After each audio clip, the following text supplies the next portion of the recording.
Hi guys, welcome to the channel. In today's video, I'm going to show you how you can fix that messenger theme not working or showing.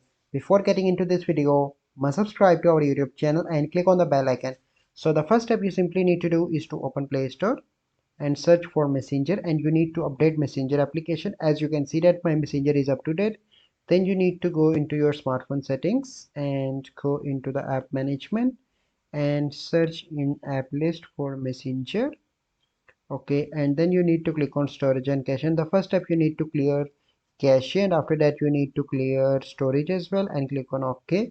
And after that you need to allow all permissions like this. Okay, once you done that, then you simply need to go and open Messenger, and then you need to open any conversation. Click on this icon in the top right, and here you can see that now theme is working, and I can select any theme like this, as you can see that. So this is a simple process.